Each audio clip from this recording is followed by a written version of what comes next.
오늘 이렇게 멘토님들 만나 뵙게 돼서 정말 반갑습니다. 그리고 무엇보다 복음을 전하려는 그런 마음의 중심을 가지고 모이셨기 때문에 그 어느 때보다 기쁘기도 하고 또 부담이 됩니다. 이 시간 통해서 우리가 어떻게 하면 우리 멘티들에게 주님의 복음 전할 수 있는지 함께 고민하고 각자의 자리에서 답을 찾아가는 그런 시간 되면 좋겠습니다.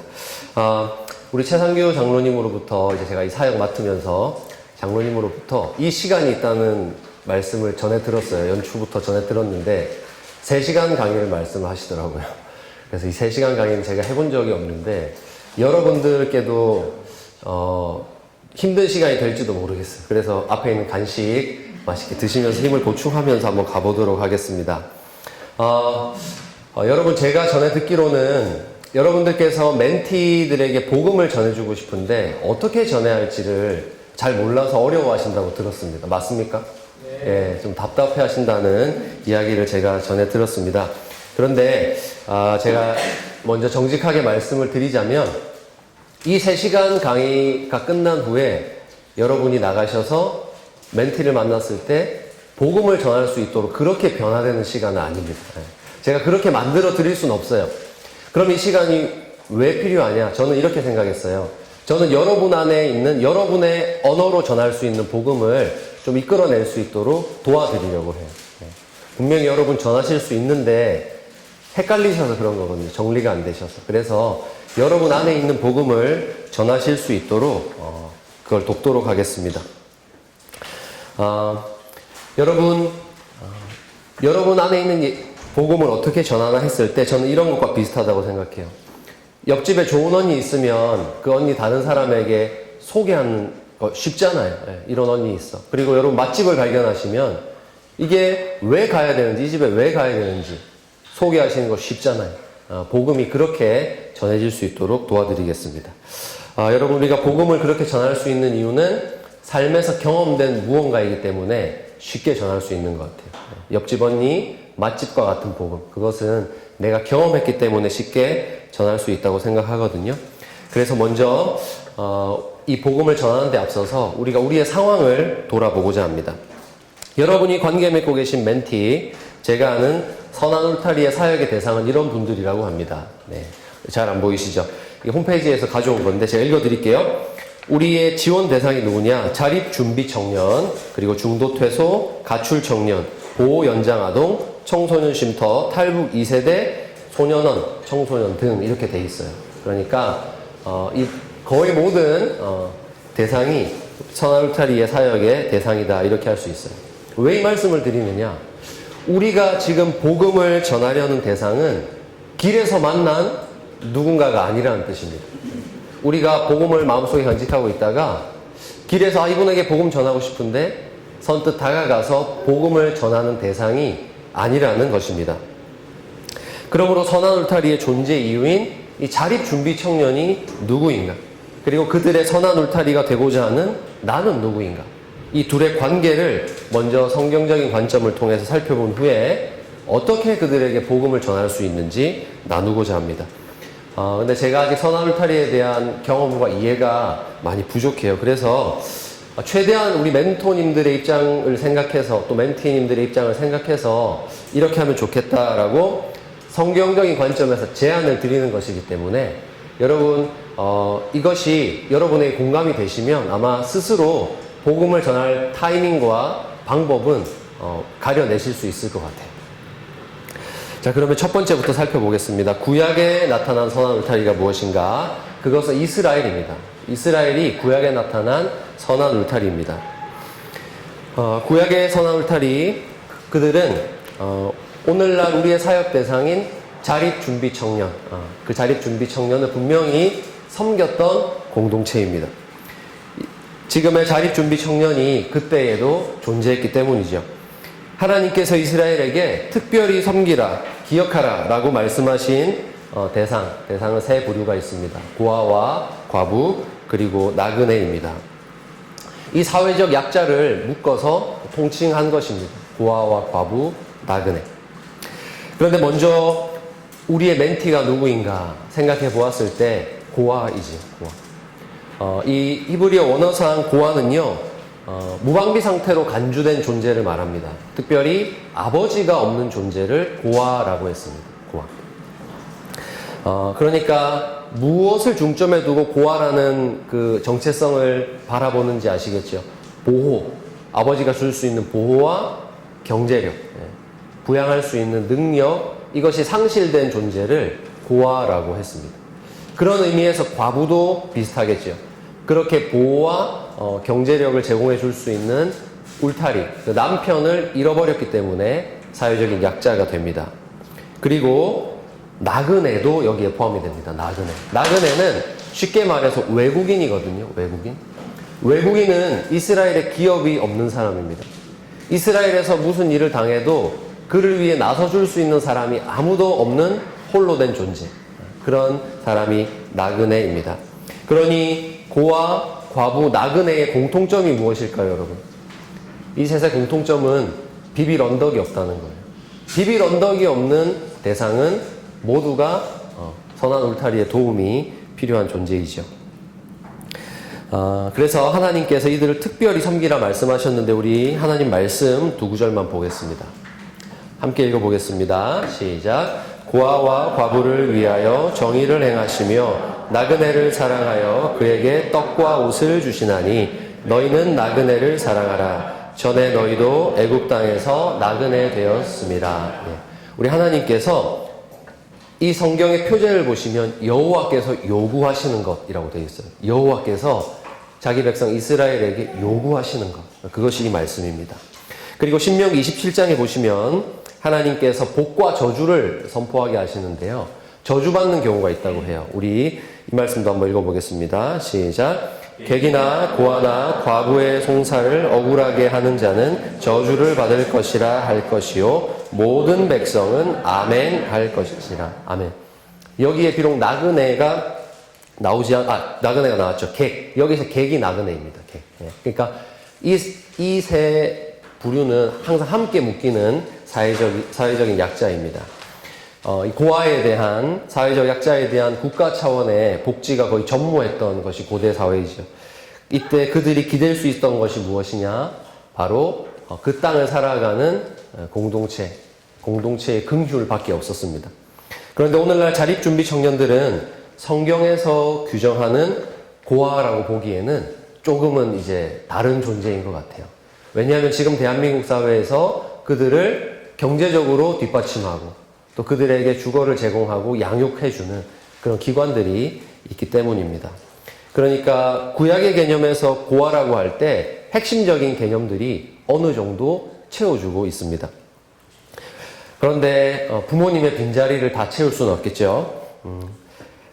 그래서 저희도 우리 멘티 분들을 볼 때 고아에 나그네가 합쳐진 이 구약의 관점에서 볼 때 고아이기도 하고 나그네이기도 한 이런 복합적인 요소를 가진 존재가 우리의 사역의 대상이 아닌가 생각을 해봅니다. 국가가 제공하는 안전망이 있었으나 그것이 일정 시점이 되면 없어져 버리게 되잖아요.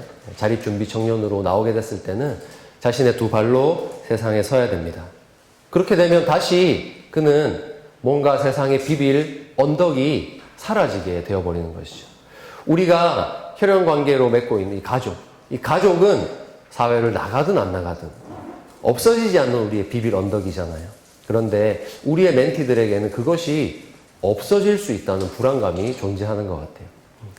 그런 존재, 고아와 나그네가 합쳐진 참으로 어려운 존재가 우리의 멘티입니다.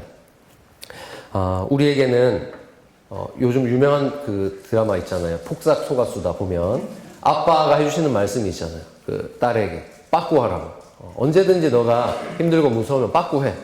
빠꾸할 수 있는 그 든든한 비빌 언덕이 없는 것이 우리의 멘티입니다.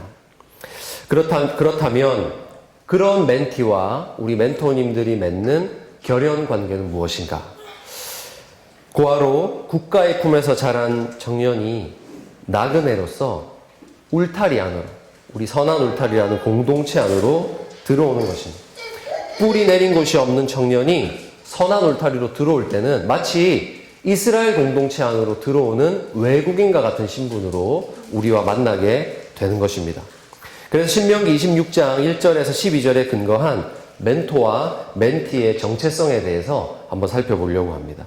그렇다면 이 이스라엘이라는 공동체, 우리 선한 울타리를 이스라엘로 보고요, 이 안으로 들어오는 나그네를 우리는 어떻게 대해야 할까? 이들에게 과연 복음을 어떻게 전해야 할까? 아주 중요한 문제이기 때문에 저는 엉뚱한 질문부터 하려고 합니다. 여러분, 우리는 선한 울타리로 들어오는 나그네에게 복음을 전해도 될까요? 네. 여러분 다 전하고 싶어 하시잖아요. 저는 과연 전해도 되는지에 대해서 한번 질문하고 싶습니다. 한 예배자 이야기를 나누고자 합니다. 신명기 26장 1절에서 12절은 한 예배자의 이야기입니다. 신명기는 이스라엘이 광야에 있을 때 받은 말씀인데요. 그들이 장차 가나안 땅에 들어가서 받을 기업에 대해서 그 땅에 뿌리를 내리고 살게 될 때 너희는 이런 존재가 되어야 한다라고 주신, 하나님이 미리 그들의 기업을 내다보고 주신 말씀입니다. 그런데 26장 1절에 이렇게 말씀하십니다. 하나님 함께 읽습니다. 시작. 내 하나님 여호와께서 내게 기업으로 주어 차지하게 하실 땅에 내가 들어가서 거기 거주할 때에 이스라엘은 얼마 전까지 나그네였습니다. 이스라엘은 나그네였어요. 그런데 하나님이 주실 기업에 들어갔을 때에 신분이 바뀌게 됩니다. 거주민이 되는 겁니다. 나그네가 거주민이 되었다는 것이죠. 삶의 바탕을 확보했다는 뜻입니다.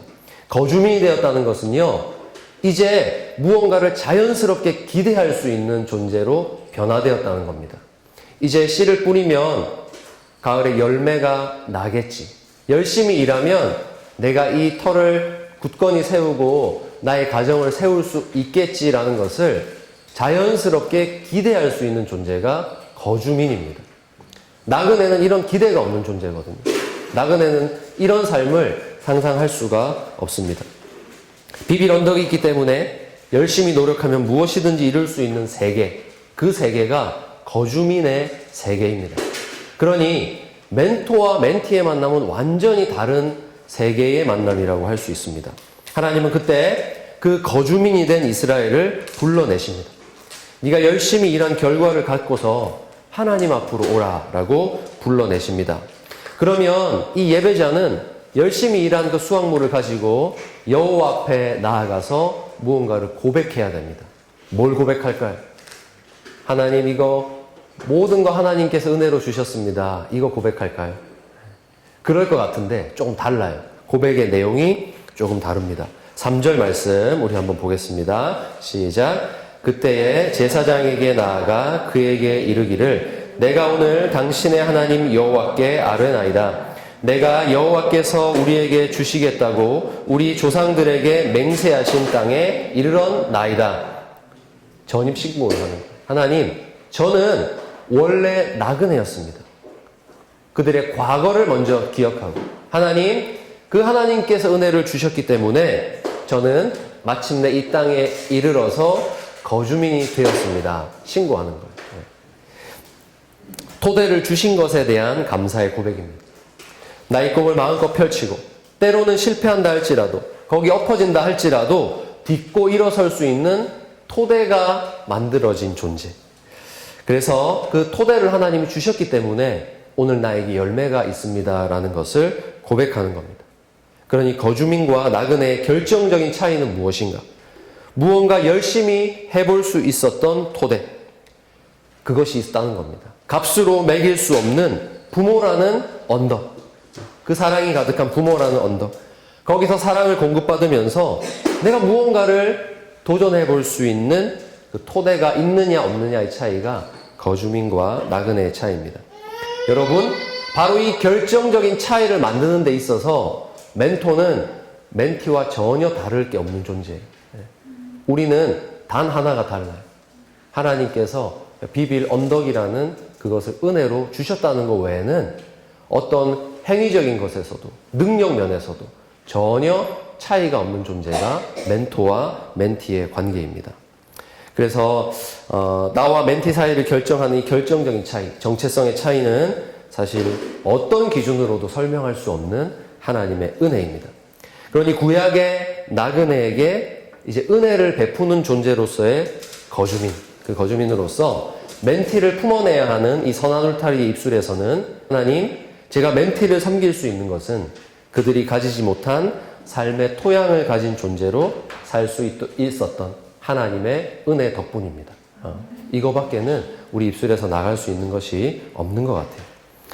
그렇게 자신의 나그네였던 과거를 고백하고 은혜로 얻게 된 이 기회의 땅, 토양에 대해서 온전히 하나님의 것임을, 은혜임을 고백한 후에 하나님 앞에 바친 제물을 두고 예배자는 다시 자기의 집으로 돌아가게 됩니다.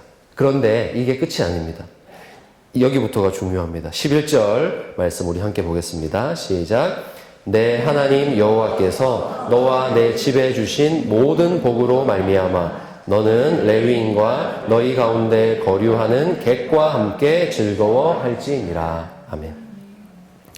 이 사람이 얻은 모든 것이 하나님 주신 토대 위에서 만들어진 것이잖아요. 하나님은 명령하십니다. 너와 그들의 차이는 내가 준 은혜의 차이밖에 없다. 너는 그것을 가지고 너 혼자 사는 존재가 아니라 그 땅의 레위인 그리고 객, 공통점이 무엇일까요?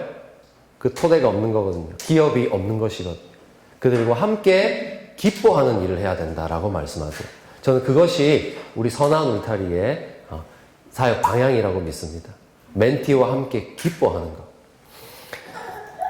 하나님 앞에서 거주민은 이 말씀을 듣고 다시 한번 깨닫습니다. 내가 당연히 여겼던 이 노력하면 결과를 얻을 수 있는 나의 세계, 언제든 비빌 언덕이 되었던 사랑이 존재했던 그 일상이 나에게 당연한 것이 아님을 깨달은 존재로 변화되어서 자신의 집으로 돌아가는 겁니다. 이제는 거주민과 나그네의 유일한 차이는 은혜뿐임을 명확히 보는 존재가 되어서 자기 집으로 돌아가는 겁니다. 하나님은 이 은혜를 주신 자들에게 말씀하십니다. 멘티를 돌보라. 멘티와 함께 기뻐하라 라고 말씀을 하십니다. 그러니 그들은, 우리 멘티는 계몽의 대상이 아닙니다. 적당히 우리가 먼저 살아온 삶의 방식을 가르쳐줄 존재가 아닙니다. 나부터가 나의 인생을 세워온 것이 나의 성실함으로 세운 것이 아니거든요. 나의 능력, 나의 지혜로 세워온 것이 아니기 때문입니다. 그래서 우리가 그들에게 전해줄 수 있는 것이 무엇이냐? 항상 하나님의 은혜. 너와 나는 아무런 차이가 없다. 오직 하나님의 은혜로 난 여기까지 왔다 고백하게 되는 것이죠. 그런 지금도 똑같아요. 지금 우리 멘토님들도 그렇고 멘티들도 그렇고 하나님의 은혜가 절실한 존재라는 것은 변함이 없습니다. 그래서 이 땅에서 자라날 토양을 갖지 못했던 그들에게 이제는 하나님이 나에게 먼저 주신 은혜를 가지고 그들도 내게 주신 은혜로 말미암아 기쁨의 노래를 부를 수 있도록 하게 만드는 일, 그것이 우리 선한 울타리의 일이라고 생각합니다. 하나님, 우리 사랑하는 멘티에게도 제가 비빌 언덕이 있었듯이, 제가 삶의 산에 주신 열매로 기쁨의 노래를 불렀듯이 이런 노래 좀 부르게 해주세요. 기도하고 하나님께 나아갈 수 있는 사람, 그 사람이 멘토인 것입니다. 바로 이 즐거움의 순간에 누가 거주민인지 나그네인지는 구분되지 않습니다. 함께 기뻐하기 때문이에요. 함께. 하나님 주신 은혜로 정말 이것이 당신과 나의 것입니다. 함께 기뻐하기 때문에 그 기쁨의 축제 현장에서는 누가 거주민인지 누가 나그네인지 분간이 되지 않습니다. 나그네 하면 언어와 문화적 장벽을 가진 사람, 법적인 지위나 권리, 차별과 편견으로 인해서 사회적으로 배제되어 있는 사람, 주거의 확보에 어려움을 당하는 외국인 노동자를 말하는 것이 아니라 하나님께서 세상 모든 사람에게 주신 이 토양, 삶의 토양, 부모라는 존재가 없는 사람들, 돌아갈 고향, 어린 시절에 부모님만이 형성해 주실 수 있는 그 든든한 마음의 배경이, 유산이 없는 존재입니다. 그런 자들이 환영을 받으면서 함께 즐거움에 참여할 수 있는 공동체가 되었다라는 것을 확인할 수 있는 것. 그것이 바로 구약의 선한 울타리, 바로 이스라엘 공동체입니다. 그렇다면 우리가 전해주려는 이 복음, 아니 복음이 아닌 그 무엇이든지 간에 우리가 멘티에게 전할 때는 우월한 존재로서 나가서는 안 되는 것입니다.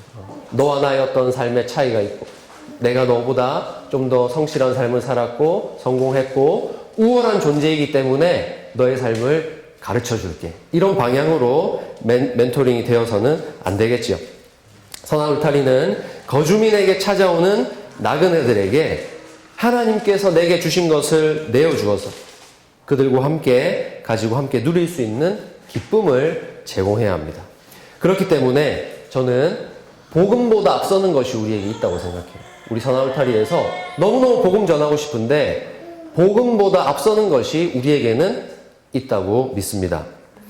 그러므로 이 관계에서 복음보다 앞서는 것이 무엇이냐 하면 바로 하나님의 정의입니다. 하나님의 정의가 실현되는 공동체가 우리 선한 울타리가 되어야 된다고 믿습니다.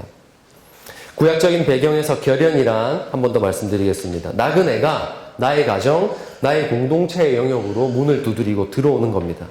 그때 내가 그 멘티들을 대할 때 난 네가 없는 걸 갖고 있어 라는 존재로 복음마저 왜냐하면 멘티들은 여러분을 볼 때 자신의 삶에서는 너무나 절실했던 것을 세상 모든 사람에게 당연한 것들을 갖고 있는 분들이시거든요. 그러니까 여러분의 말씀 자체가 무언가 나와는 삶이 다른 존재이기 때문에 주어지는 뭔가 나는 절대 가질 수 없는 무언가를 가진 우월한 존재로부터 오는 것이다. 오해할 수 있거든요.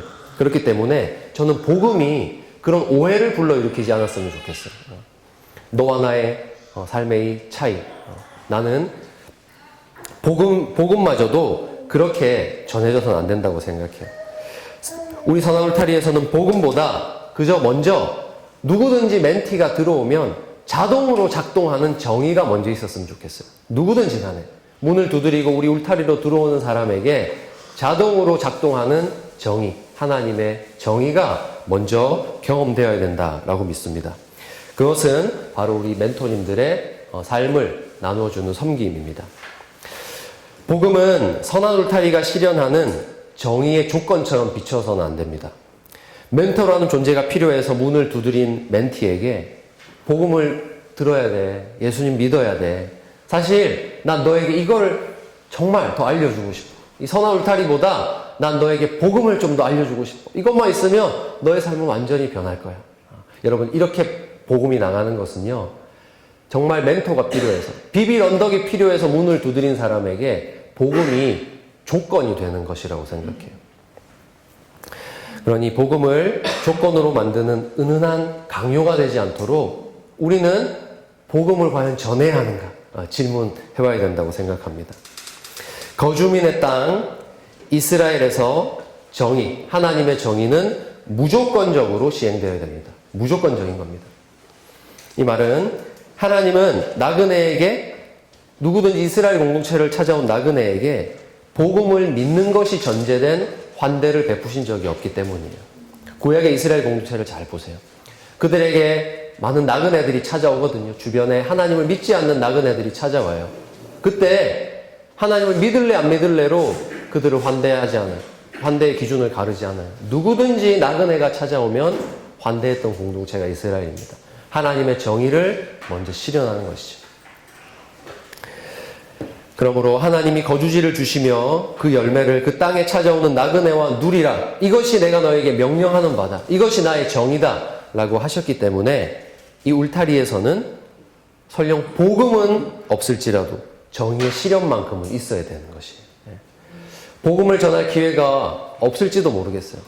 여러분이 복음을 전할 기회가 없을지도 모르겠는데 그렇다 할지라도 이곳으로 그 멘티를 보내신 하나님, 그 하나님의 정의는 그들에게 충분히 시행이 돼야 됩니다. 그렇기 때문에 선한 울타리가 섬길 수 있는 모든 것이 복음 때문에 차별되어서는 당연히 안 될 것이고 복음이 마치 그 선한 울타리의 섬김을 받는 조건이라고 느끼게 해서도 안 되는 것입니다. 그들이 오히려 한마디 복음 말씀하시지 않아도 이걸 느끼면 좋겠어요. 지금 자립준비 청년의 신분으로서 내가 선한 울타리에 들어오게 되었는데 이것은 국가에서 정한 보호나 법에 의해서 주어지는 것이 아닌데 이분들이 도대체 나에게 왜 이러시나 하는 궁금증. 저는 그 마음이 일어나기를 기도합니다. 그 알 수 없는, 이유를 알 수 없는 사랑을 느끼게 함으로써 하나님을 소개하는 공동체가 저는 선한 울타리라고 믿습니다. 그러므로 우리에게 이것을 명령하시는 하나님을 기억하시기 바랍니다. 우리 신명기 10장 18절에서 19절 말씀 한번 읽도록 하겠습니다. 신명기 10장 18절에서 19절 말씀입니다. 시작. 고아와 과부를 위하여 정의를 행하시며 나그네를 사랑하여 그에게 떡과 옷을 주시나니 너희는 나그네를 사랑하라. 전에 너희도 애굽 땅에서 나그네 되었음이니라. 아멘. 하나님은 어떤 분입니까? 고아와 과부를 위해서 정의를 행하시는 분입니다. 정의. 여러분, 우리는 멘티를 사랑하는 것이 어떤 자선 행위가 아니에요. 우리에게서 나온 어떤 자선 행위가 아니고요. 이건 하나님이 우리에게 명하신 정의입니다. 어겨서는 안 되는 것이죠. 그렇기 때문에 우리가 복음을 전하려 할 때는 반드시 정의가 먼저 실행되고 있는 상황에서 그 정의가 훼손되지 않는 방향으로 복음이 제시되어야 하는 것입니다. 그러니 사랑하는 여러분, 제가 조심스럽게 권면을 드리는 것은 섣불리 복음 전하지 마시기를 바라요. 섣불리 전하면 안 돼요. 그냥 우리가 너무 사랑해서 멘티에게 이 복음이 좀 있었으면 좋겠어. 정말 너가 교회 오면 좋겠어. 교회 오면 너무 좋아. 좋은 사람들이 있고 공동체가 있다. 아무리 우리는 그것을 알고 좋아서 전한다고 해도 섣불리 전할 때, 복음을 먼저 전해버렸을 때 멘티들 입장에서는 이것이 내가 지금 받고 있는 섬김의 조건인 건가? 이 멘토가 나를 향해 갖고 있는 목표인 건가? 이렇게 느낄 수 있다는 것이죠. 그러니 복음을 우리가 꺼내어서 전하는 순간 나의 하나님을 함께 섬기는 것이 마치 너와 나의 관계를 형성한 목적이자 조건처럼 느껴질 수 있기 때문에 우리는 마지막까지 복음을 아껴야 된다고 저는 생각해요. 마지막까지. 그렇기 때문에 우리 멘토님들께서 아마 계속 멘토링을 하시면서 정말로 이 시간이 하나님이 허락하신 복음을 이야기할 수 있는 시간이다. 정말로 이제 이 관계 속에서는 어떤 오해도 없이 내가 가지고 있는 복음을 나눌 수 있겠다라는 그 결정적인 찬스를 포착하시지 않는 이상 섣불리 복음을 전하는 것은 좀 위험한 것이 아닌가 생각을 하게 됩니다. 여러분, 정의는 그저 함께 살아가는 땅에서 정의가 필요한 대상이 있을 때 자동으로 발동되는 것입니다. 자동적으로 적용이 되는 것입니다. 아무리 호의라도 복음을 아끼시기를 바랍니다. 전해야 될 그 순간에 명확히 전할 수 있도록 복음을 아끼는 여러분 되시기를 바랍니다. 네, 여기까지가 첫 시간 구약에 나타난 선한 울타리였습니다. 혹시 지금 나눈 내용 관련해서 질문 있으시거나 좀 나눌 거 있으신 분은 말씀해 주시면 좋겠습니다. 네. 그 하나님의 정의라고 하시는 분이 예.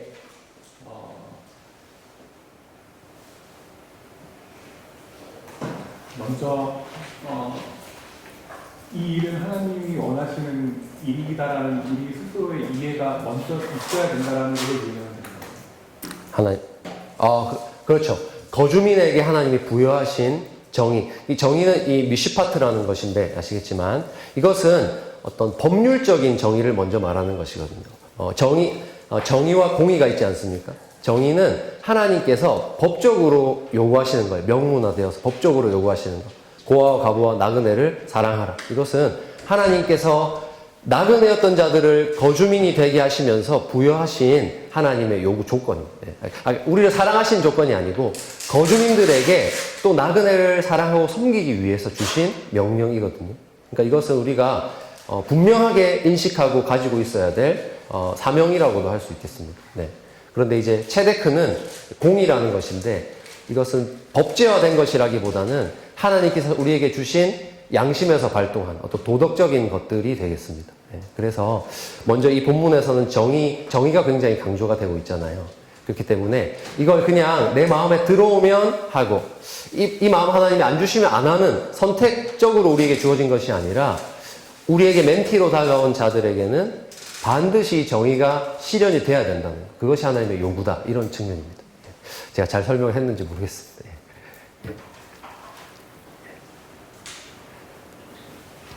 예. 그러면 갈 길이 멀기 때문에 지금 조금 빨리 쉬도록 하겠습니다. 좀 쉬어도 될까요?